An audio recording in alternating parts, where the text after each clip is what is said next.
Welcome to a very special edition of Building the Grenadier. After all the talk, all the speculation and all the planning, INEOS Automotive is finally prepared to let us see the exterior of their all-new 4x4. So, here you go.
I bet that's got you talking.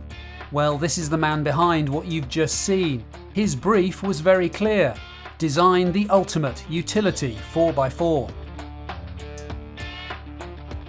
This is a very big day for Grenadier. Yeah, it's been a few years of pretty hard work. This is a very exciting day because it's the first time really that everybody can see what we've been busying ourselves with for the last few years. Revealing the finished look of the car so early in its development, most manufacturers wouldn't dare do that. I think because we're not really restrained in the way that a big manufacturer would. We don't have to protect an ongoing line of vehicles. You know, the view is that we just need to be really open about it. We'd much rather get the actual car out there, test it. Like to be nice and open. Why wouldn't you be? The story about a pub in London, the Grenadier, a bunch of blokes having a few beers and coming up with this plan to build the ultimate off-roader. Is that really what happened, or was it a much more conventional brief to use? No, it pretty much was exactly that. It seemed that the sort of last of the proper utility vehicles were about to stop. There was a character about them that we all kind of felt we were going to miss, and you know, you look around and there was nothing that was really very appealing, and you know, Jim being Jim, well, let's do something about it.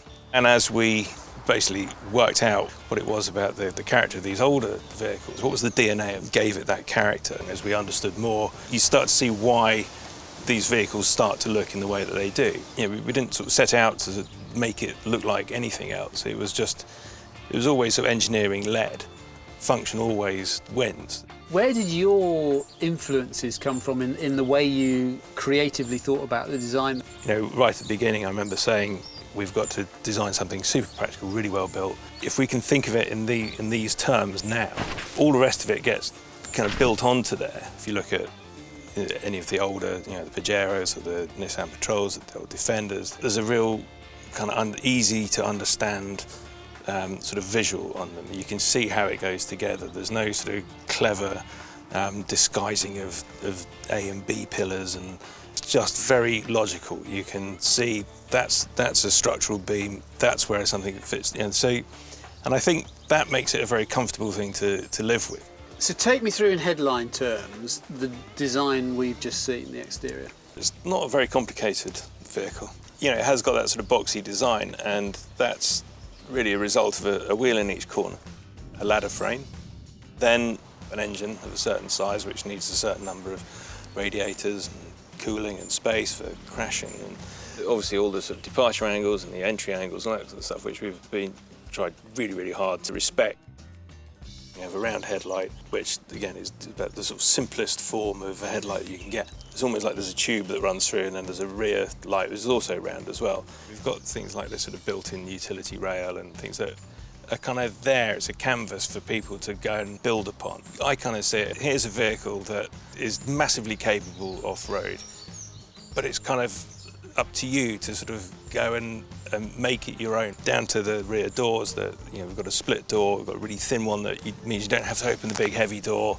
with a wheel on it. You can just open the little door, put your tool bag in there, close the door, and off you go. It's not a difficult, complicated route. The look is kind of interesting though, isn't it? Because clearly it has to be functional. It's got to get the job done. It's got to work, particularly for those people who are going to work it. You know, that's often engineer-led. So like the wheel arches, for example, you just mentioned, that wasn't anything to do with styling. That was going off with the engineers and driving this thing as on the most extreme off-road that they can. What's the limit? You know, how much space do we need for these wheel arches? That's what we went with. Then that sets up quite interesting sort of design parameters there. So you're saying, well, we can't touch that because that's starting to compromise the performance of it. It's function every time, but actually you've still got to sell it. It's still got to look good. Because it's been sort of engineering led, it doesn't mean it has to be ugly. You know, I think again in the same way that you don't have to build it badly because it's, you know, a working vehicle. We can still make it look good and interesting and really consider every square millimetre of it. I'm sure it will continue to develop, and also there's the sort of pickup version as well. It's going to be following hot on the heels, I think. Oh, so hang on. So I've always had it in my head that the station wagon is going to be the vehicle that is the Grenadier. Yeah. There's been lots of discussion about, well, yeah, but hang on, I want a tipper and I want a pickup truck and I want this and I want that. Is that already, you're thinking about that now? Yeah, certainly. And certainly the sort of double cab pickup is something that we've been working on in parallel. But yeah, certainly that's the mindset, is to make it a proper family vehicle. Because as a working tool, that is so important to end user. Yeah, and I think that's part of the whole spirit of this sort of vehicle, is that there's not a single use for it, and people do like to modify and adapt and build onto existing vehicles, and so that's always been in the back of our minds. I know from personal experience that vehicles that I love very much, that are utility vehicles, have not been comfortable. I enjoy it, but I have to really kind of put up with some suffering to get that enjoyment. And why should that be the case? Well, I think that was a lot of the thought was that, you know, you don't have to make it badly, you don't have to suffer just because you're using your vehicle to go to work in.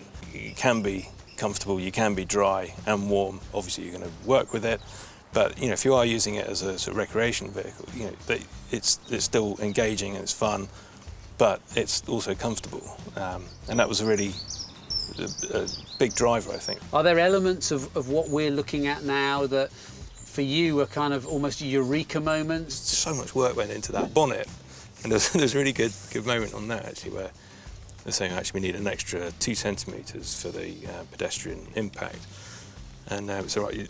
Absolutely, everyone's checked that we can't get the engine any lower. No, it can't be any. So well, can we see the engine?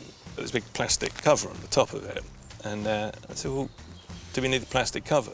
No, that's just how the engine comes. Okay, well, if we take that off, oh no, it's fine then.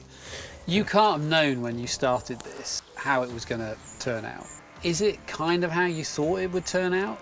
I think probably about a year ago, I thought, yeah, it feels really right now, and it fit, and I got very comfortable with that, and then it's just sort of got better and better. Every time I go into the studio now and see it, I'm really comfortable with it. We've seen the clay. There's some more work to be done on that. So what happens now then? I mean, we're pretty happy with most of it. So there's a few details that need to be resolved yet.